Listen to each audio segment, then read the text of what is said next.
med dig. Jeg hedder Rasmus, og jeg vil gerne vise dig, hvordan man laver en fed flammeeffekt i Adobe Photoshop CS4. Effekten kan også laves med CS3 og CS2. Det kommer til at se nogenlunde sådan her ud, hvis man altså vil lave det som et samlet antal flammer, som er sat oven i hinanden.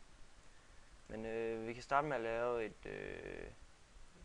et nyt dokument, og det er jo sådan set lidt lige meget, hvad du bruger heroppe.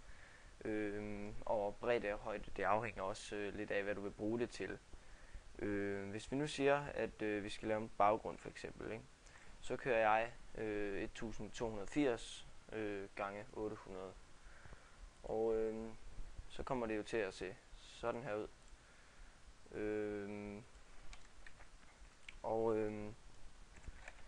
Det du så gør, det er, at flammeeffekterne ser ikke helt vildt godt ud, hvis du laver dem på en lys baggrund. Så det du gør, det er, at du går ind og skal have fat i den her malerspand. For nogle af jer ser det måske sådan her ud med sådan en her. Og for at skifte, så højre klikker I på den, og så vælger I malerspanden. Og så vælger I farven sort hernede. Hvis ikke den allerede er det, så kan I bare trykke på de her to. Det er default farverne, som er sort og hvid. Og så gør vi det, vi kører den ind over her og trykker. Så bliver laget sort. Så laver vi et nyt lag. Og flammerne de fungerer både på tekst og på almindelige dokumenter og pensler og sådan noget. Og hvis vi skal gå ind under blandingsindstillinger her, så har vi noget, der hedder indvendig og udvendig glød her. Og den udvendige glød, den skal indstilles på hårdt lys, og så skal den sættes op på 100%. Og farven, den skal være rød, og den skal op på en 16 stykker. Og opslaget, den skal du bare lade være. Og i indvendig glød, den skal også stå på hårdt lys. Den skal også op på 100%. Og der vælger du sådan den lidt mere orange farve, sådan hvad der passer dig bedst. For eksempel den her. Og den knalder du bare helt op her. Og så skulle den vist være der. Så klikker du på OK, som jeg lige har gjort. Og så vælger du en pensel, som for eksempel hende her, som sidder her på barstolen. Og hende kan vi godt lige sætte op til, skal vi sige, 450 pixels. Så placerer vi hende her, og så ser hun altså sådan her ud.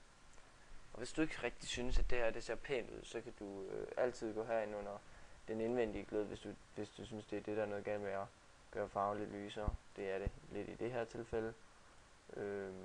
Og den her skal op på 3. Og så kan du ellers bare justere den her op på en 16 stykker cirka.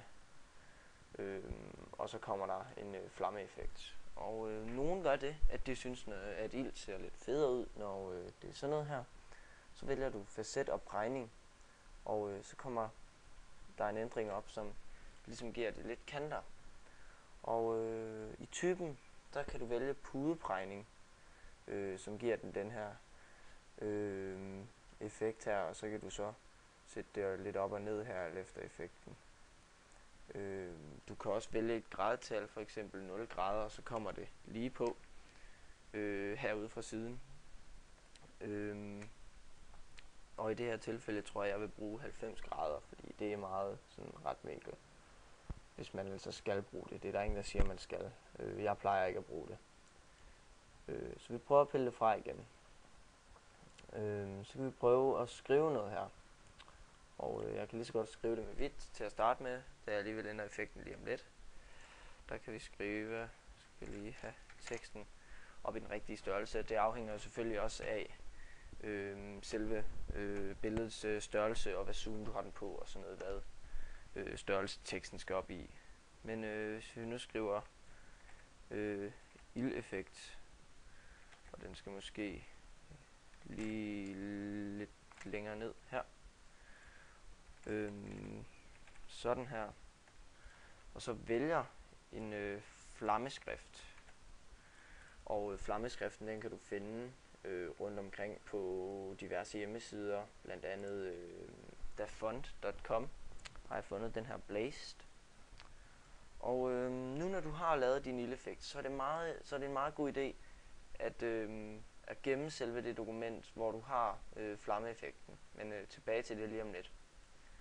Så højreklikker du på det lag, hvor du har ildeffekten, og så siger du kopier lagtype eller lagtype. Og så højreklikker du på dit tekstlayer, og så siger du så sæt lagtype ind. Og så kommer den her fede effekt på ilden her. Og det ser jo meget godt ud. Hvis vi prøver at give den lidt mere zoom igen. 45%, det vil være der. Ja. Og så kan du så lave lidt af hvert på det. Du kan hente, nu kan jeg ikke lige huske hvilken penselhjemmeside det er på, men der er altså rigtig mange hjemmesider, hvor de udsteder diverse pensler til brug af Photoshop. Hvis du søger firebrushes på nogle af de her sider, så vil du også kunne se, at der plopper en masse op, og så sætter du dem jo bare ind.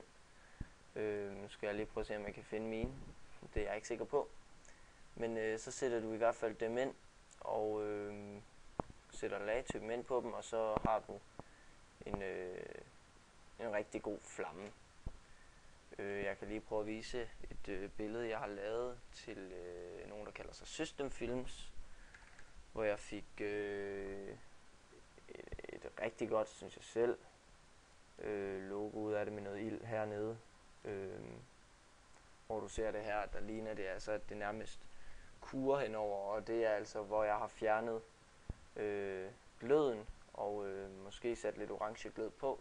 Det er i hvert fald ved at være længe siden, jeg har lavet det. Men skyer burde også kunne tage den her effekt. Men her har jeg nogle af ildeffekterne, den jeg blandt andet brugte lige før, til det der systemfilm, så det er jo ikke alle pensler, der er i lige høj opløsning. Så hvis vi prøver at tage billedstørrelsen lidt ned til 600, eller hvis vi det er bredden, så skal vi op på 100% zoom her, og så sætter vi den her ildeffekt ind. Og det ser jo også meget godt ud, hvis vi lige flytter den her engang. Og fjerner det udvendige, så bliver den meget kedelig. Så det er vigtigt, at den er der. Og her der er facet og prægning måske noget af det, du sagtens skal bruge til at lave det med. Du kan også bruge den indvendige, og så har du altså en masse fedt ild. Ja, det var sådan set hvad jeg havde at vise jer i dag. Hvis I har spørgsmål, så er I velkommen til at kontakte mig på min e-mailadresse, som kommer til at stå ude i beskrivelsen af videoen. Fortsat god dag.